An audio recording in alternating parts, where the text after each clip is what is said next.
Justamente investigar isso, sabe? Tentar tirar o essencial desses materiais. O que realmente funciona para ganhar mais segurança, mais clareza na hora de se apresentar, ainda mais quando o tempo é curto. Uhum.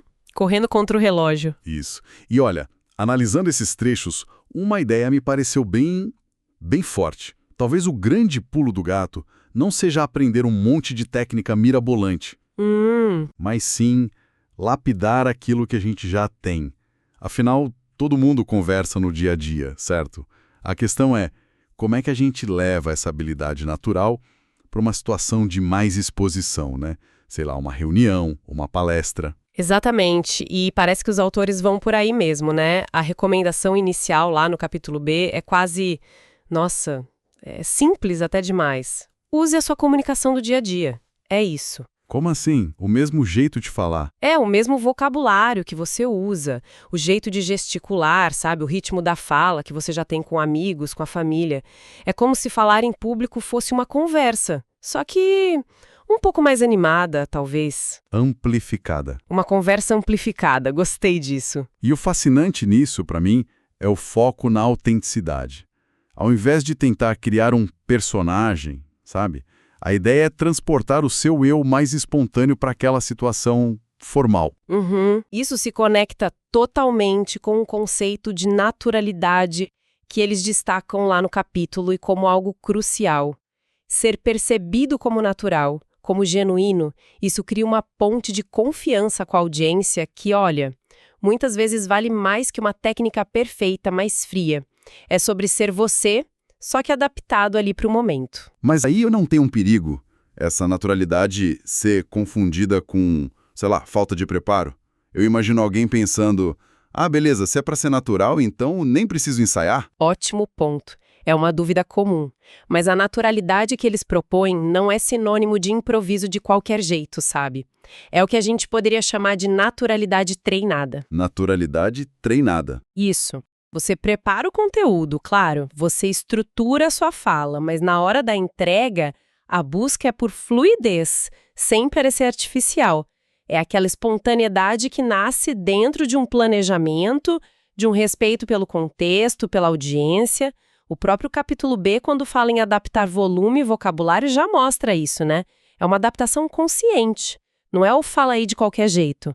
A comunicação é vista como algo que se aprimora. E, segundo eles, até que rapidamente. Entendi.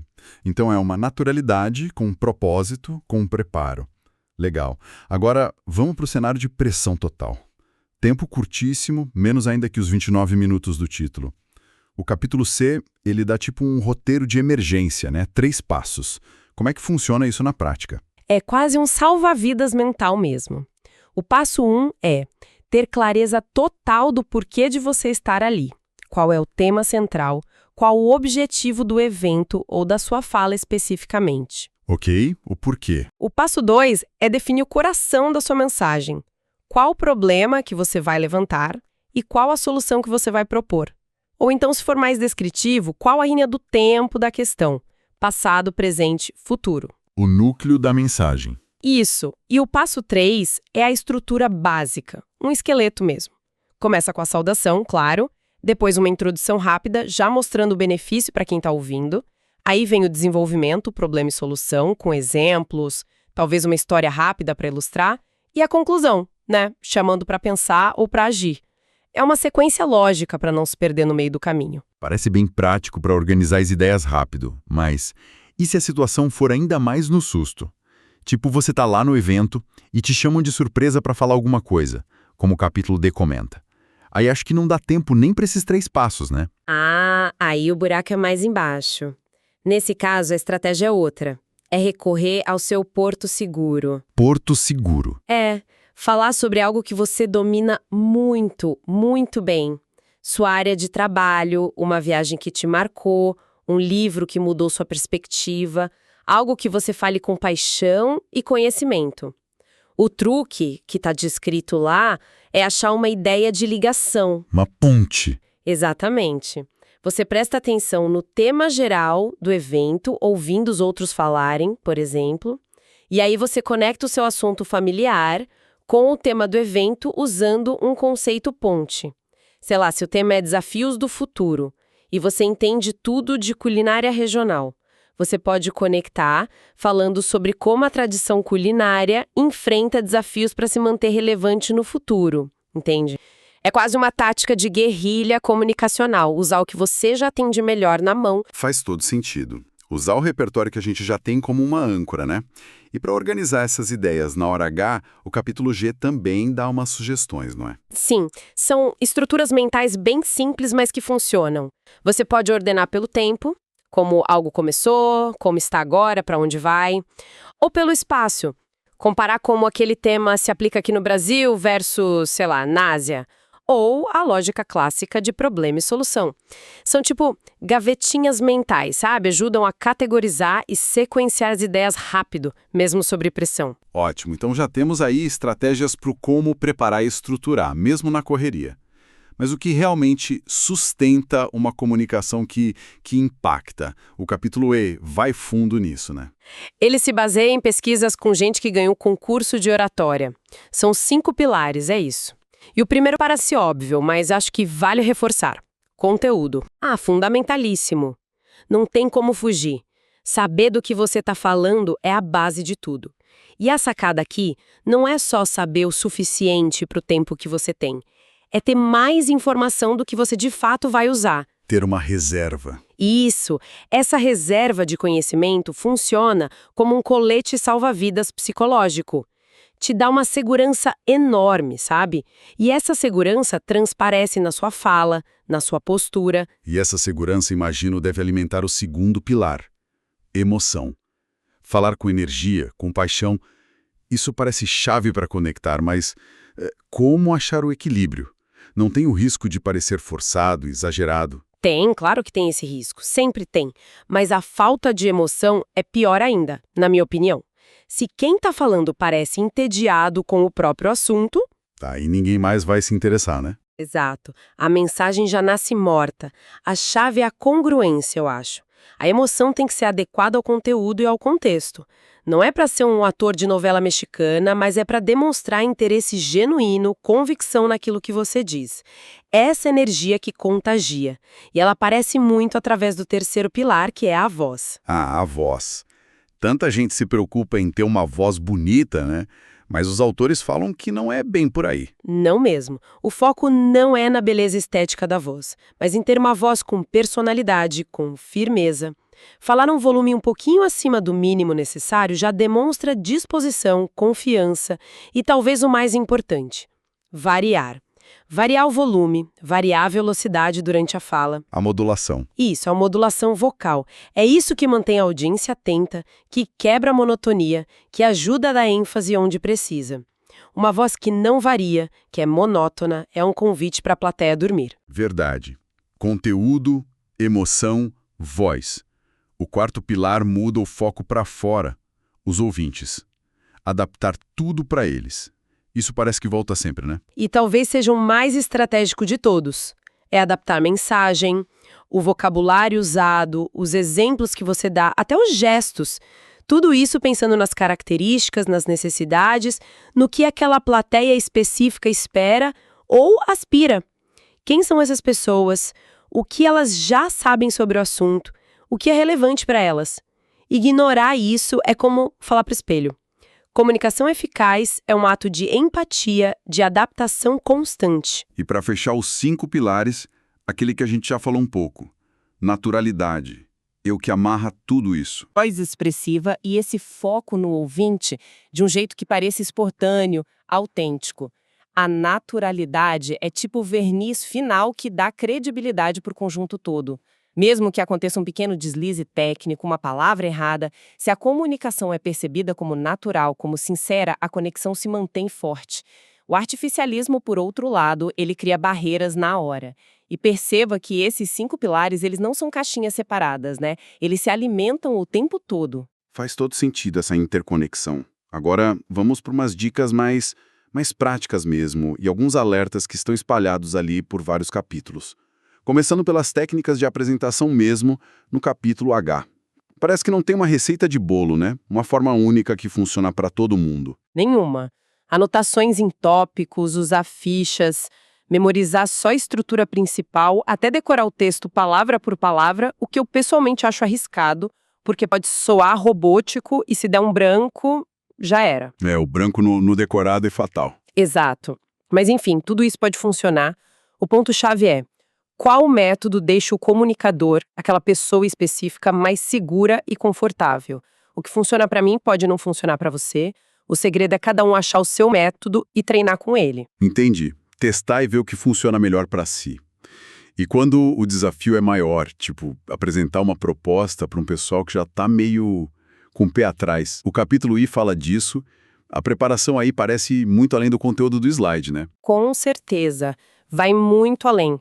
Conhecer a audiência é vital. A resistência é contra você pessoalmente ou é contra a ideia que você está trazendo? Isso muda tudo.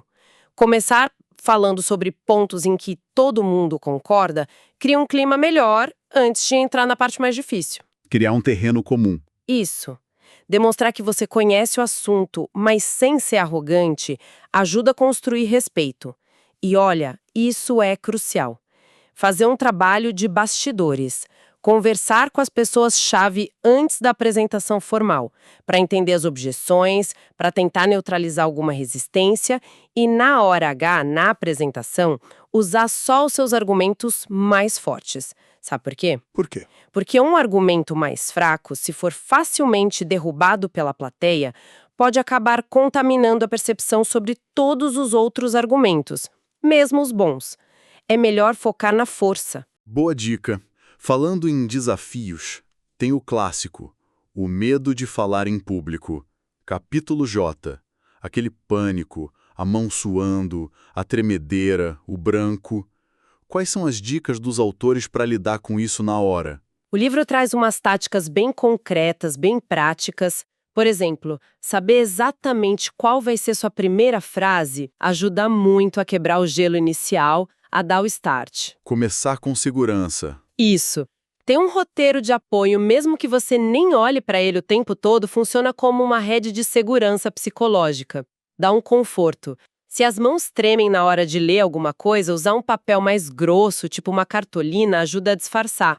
Bom truque. Apoiar as mãos discretamente no púlpito ou numa mesa no comecinho também pode dar mais estabilidade. Começar falando um pouquinho mais devagar ajuda a controlar a respiração e a acalmar os nervos. E se der o temido branco? Sim. O que fazer? Uma tática é repetir a última frase que você disse. Ou usar uma frase de ligação, tipo, ou seja, o ponto que eu quero enfatizar aqui é, ou, em outras palavras, isso te dá uns segundinhos preciosos para a mente pescar a próxima ideia. São boas dicas de primeiros socorros mesmo. E sobre a linguagem corporal, o capítulo L. O corpo fala junto, né? E às vezes atrapalha. Com certeza fala, e às vezes grita coisas que a gente nem quer dizer. Os autores listam alguns gestos inimigos. Mão no bolso por muito tempo, braços cruzados na frente, aquela postura fechada, gesticular demais, de forma nervosa, que distrai. Ou não gesticular nada, ficar parado como uma estátua. Exato. O excesso de gestos costuma ser pior que a falta. Mas a falta total também deixa a comunicação meio morta. A postura curvada de ombros caídos passa insegurança. Aquela postura muito rígida, olhando por cima do nariz, passa arrogância. E aqueles movimentos repetitivos, sabe? Ficar mexendo na caneta, balançando o corpo para frente e para trás. Distrai muito quem está assistindo. Demais. A recomendação geral volta para a moderação e para a naturalidade. Gestos que acompanham a fala, que reforçam a mensagem, como a gente faz numa conversa normal, animada. E na fala mesmo, tem os ruídos na comunicação, que estão lá no capítulo Z. Os vícios de linguagem. Aquele né, tipo assim, tá, ok, na verdade que aparecem a cada 2 frases. E o famoso gerundismo. Vou estar verificando. Por que eles são tão ruins? Eles poluem, né? Poluem a clareza da mensagem e, talvez o pior, podem passar uma imagem de insegurança, de falta de preparo, ou até de falta de vocabulário. O gerundismo, por exemplo, esse vou estar enviando, muitas vezes soa mais vago, menos direto do que um simples vou enviar. Parece que a pessoa está enrolando. Exato. E repetir, né? Ou tá, toda hora, pode soar como se o orador tivesse o tempo todo pedindo aprovação, buscando confirmação. Se livrar desses vícios exige ficar atento, se ouvir, pedir feedback, dá trabalho, mas deixa a comunicação muito mais limpa, mais profissional. Falando em limpar a comunicação, contar histórias. O capítulo T fala disso. É um recurso super poderoso, a gente sabe, mas tem armadilhas também. A principal armadilha, segundo eles, é usar aquelas histórias muito batidas, sabe? Aquelas fábulas corporativas que todo mundo já ouviu 1000 vezes em outras palestras. Perde totalmente o impacto, né? Totalmente. A sugestão é buscar autenticidade. Histórias da sua própria vida, da sua experiência, ou algo interessante que você leu, um filme que te marcou. O ponto essencial é que a história tem que ilustrar perfeitamente o ponto que você quer reforçar naquele momento. E tem que ser bem contextualizada, não pode parecer jogada ali do nada. A anedota que eles contam no capítulo I, sobre o Garrincha. A do combinar com os russos. É essa mesma. É um exemplo ótimo de como uma história simples, curtinha, pode ilustrar um ponto super importante, a necessidade vital de pensar na perspectiva do outro, no caso da sua audiência. Não adianta ter a melhor jogada se o outro lado não entende ou não está na mesma página. Falar sem nenhum slide. Isso não é muito arriscado hoje em dia, com todo mundo esperando um PowerPoint? Pode parecer arriscado sim, mas olha, falar sem nenhum apoio visual, quando é bem feito, pode causar um impacto tremendo. Demonstra um domínio muito grande do assunto, cria uma conexão mais direta, olho no olho mesmo com a plateia, e pode até ser um diferencial, sabia? No mundo onde todo mundo usa slide para tudo. Um jeito de se destacar. Exato. Claro, exige um preparo redobrado, né? Muito mais dinamismo na fala, na voz, nos gestos e um conteúdo realmente impecável para segurar a atenção do pessoal só na sua palavra. É uma aposta alta, mas pode valer a pena. E quando se usa slides, especialmente para apresentar para a chefia, para a diretoria, como diz o capítulo R, qual é a dica ali? A regra de ouro para apresentar para superiores é: comece pelo fim. Como assim? Apresente logo o resultado final, a conclusão principal, o custo, o benefício, o bottom line, como dizem.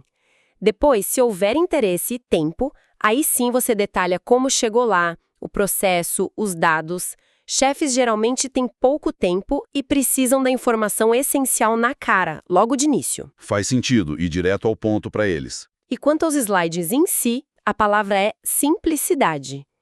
Pouco texto, mais visual, gráfico, imagem.